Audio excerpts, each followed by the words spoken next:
Today we're going to learn a solo arrangement of the Parting Glass, which is a traditional Scottish and Irish tune. Now, if you'd like to download a tab of this, be sure to check out the links down below. This was voted on over at my Patreon page, where each month my patrons pick a different lesson. So if you'd like to help decide next month's tutorial, check it out down below. But let's go ahead and dive in, starting with Melody A, the first part of the song. Now this is going to start with a slide right off the bat. So if you've never done slides before, there's a link down in the description for a YouTube video that you can check out. But what we're going to do is we're going to take our ring finger, place it here on the 5th fret of the E string. We're going to play that and slide that ring finger down to the 3rd fret of the E string. So it goes 5 to 3. And that's kind of the pickup bar to this tune. From here we're going to go to a D minor. But the way we're going to play this is just with our index and our middle fingers. Place your middle finger here on the 2nd fret of the C string and your index finger here on the 1st fret of the E. Now, to actually play this with our playing hand here, you can do one of two different techniques. One, you can use finger picking, which I've got a tutorial on how to finger pick in 4 minutes, link down below. Or you can do something that's called a rest stroke. And a rest stroke is just using your thumb and coming down over these two strings. We're going to play the C and the E. And then we're going to stop our finger there on the A string, resting on it.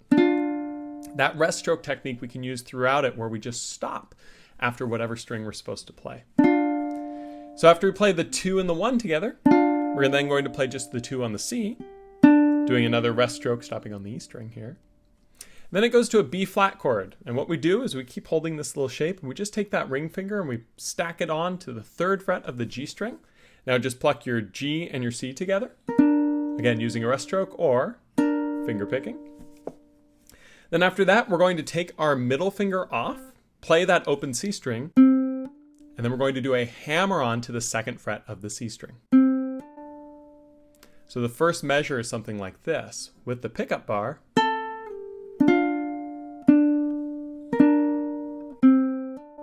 Going into our second measure, we go to an F chord, take the ring finger off, move the middle finger up to the 2nd fret of the G string, strum through your G, C, and E strings, then play the E string again. Then we're going to move to a C chord, and to play this, we're going to take our middle finger off. We're going to play our G, C, and E strings with the index here at 1, and immediately slide that index finger up to the 3rd fret of the E string to create this really nice sound. And then we're going to move that index back down to the 1st fret, play that, and then we're going to do a hammer on to 3 on the E string. So that measure is something like this.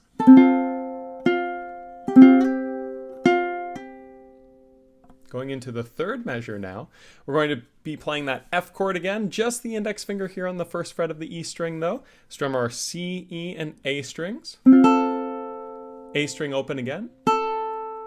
Then we're going to go back to that B flat. We're going to play it the same way. We're going to add our middle finger here on the 2nd fret of the C string, ring finger here to the 3rd fret of the G string, and strum through all 4 strings this time. Then we're going to play 3 on the E string, and to do this, take your pinky, place it there on the 3rd fret, take it off for the 1 on the E, place it back on, so that 3rd measure sounds something like this.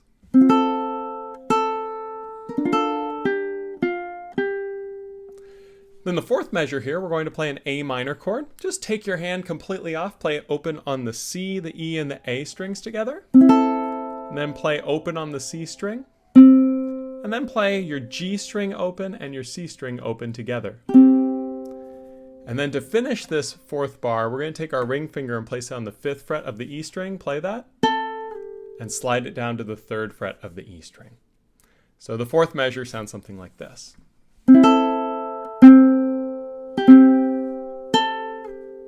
And just so that we can hear it, here are those first 4 bars all played together. It should sound something like this.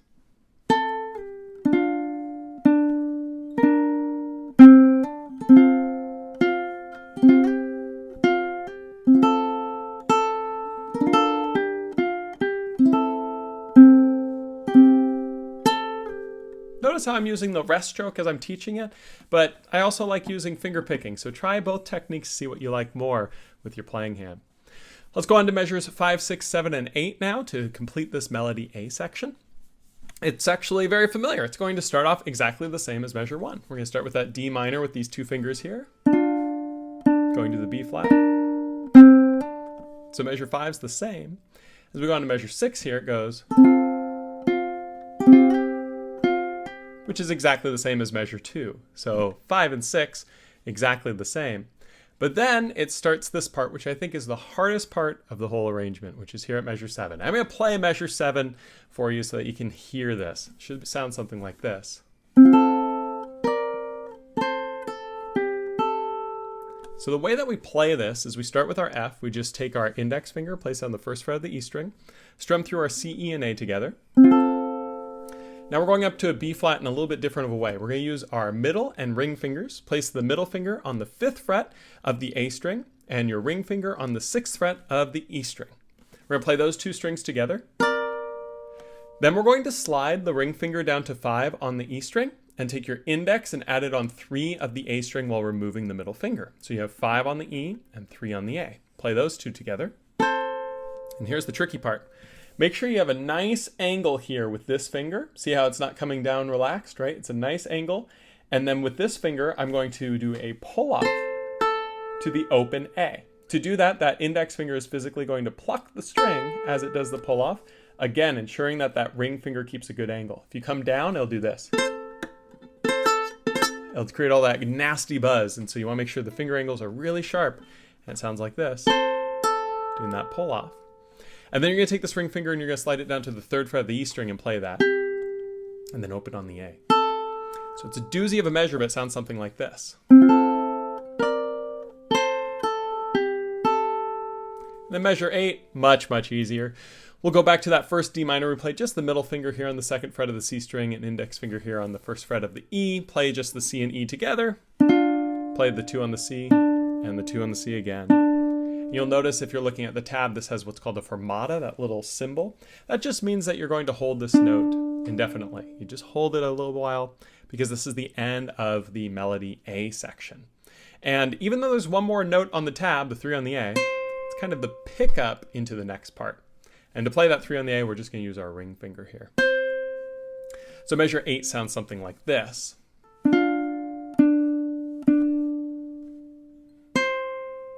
And just so that you can hear it, here's measures 5, 6, 7, and 8 to kind of sum up that melody A section. It should be something like this.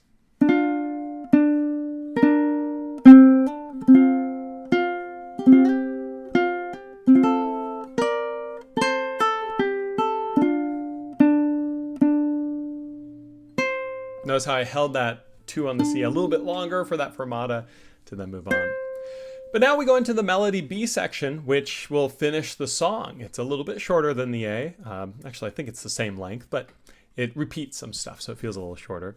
And the B section sounds something like this. I'm going to start with measures 9, 10, 11, and 12, then we'll learn how to play them. But they sound like this.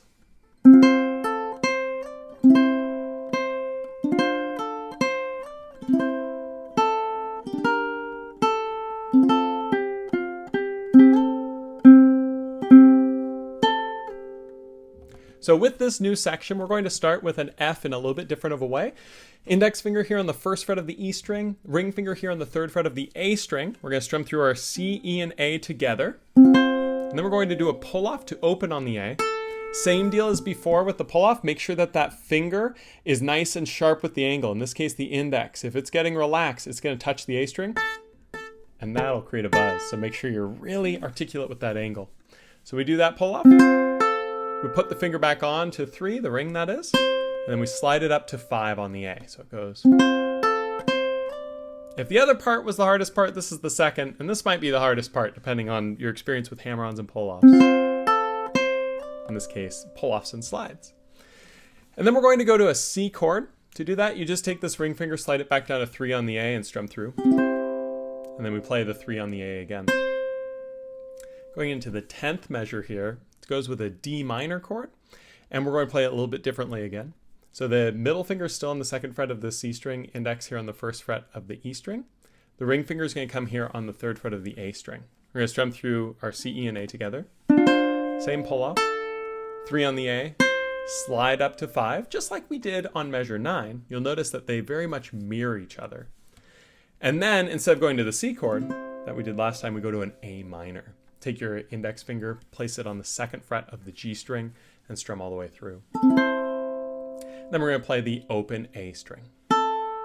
So those two measures are very much a parallel to one another. So here's measure 9, sounds like this. And measure 10. With measure 9 being more this F major chord to a C major chord, and then measure 10 being more D minor to A minor. Then as we go on to the next section, or next measure here, measure 11, we're going to play a G minor chord, middle finger here on the 2nd fret of the C string, ring finger here on the 3rd fret of the E string, and index finger here on the 1st fret of the A string. We're going to strum through all 4, take the index off, open on the A, and then we're going to play an F chord, just take these 2 fingers off, add the index finger here on the 1st fret of the E string, then 3 on the E, 1 on the E, 3 on the E. So measure 11 on its own is this. Going to measure 12, we're going to play the 0 on the C and the 3 on the E together, and immediately slide up to 5 on the A, or excuse me, 5 on the E string with that ring finger. Called it an A because it's an A note. And then we're going to play open on the C, and then play your 0 on the G and 0 on the C together with this kind of C chord sound. And then to finish this, we're going to play 5 on the E, slide down to 3 on the E. So that's the ring finger sliding down, just like the very beginning of the song. So measure 12 is something like this.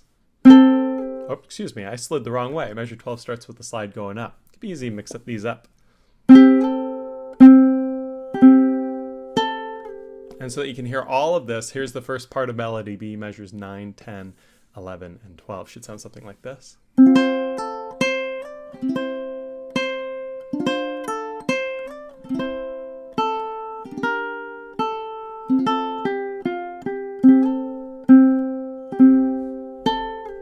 And now here's what's cool. Measure 13, exactly the same as measure 1 and exactly the same as measure 5, right? And then goes, which measure 14 is exactly the same as measure 2 and measure 6. And then it goes here on measure 15, which you'll notice is exactly the same as measure 7, the part I said that was the hardest of the song, right? Exactly the same. And then measure 8 was this, with that fermata, right? This time we do it this way on measure 16. We're going to play the 2 and the 1 together again, play the 2 on the C, and then flip-flop these fingers so that the middle finger comes up to the 2 on the G and the ring here on 2 of the C, and pluck the G and the C together to create this nice ending of these, the D and A notes. What's funny is I'm playing a high G ukulele, and if you're playing on a low G, you'll notice it's totally compatible with both tunings. And it actually sounds better in some ways with a low G because you get some of that bass resonance. So I tried very hard to make sure that this arrangement sounded good with both tunings. So that last thing will sound quite a bit different. But measures 13, 14, 15, and 16 to end the song are actually exactly the same as measures 5, 6, 7, and 8, except for the last 2 notes of 8 and the last 2 notes of 16 being just a little bit different. Should sound something like this.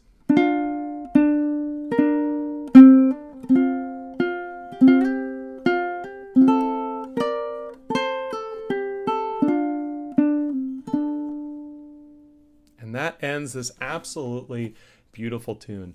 I was elated to see that it won this month's vote because I have some fond memories working on this song with a couple different students in past lessons. Shout out to you, Jane, if you're watching this. I will always think of you with this song.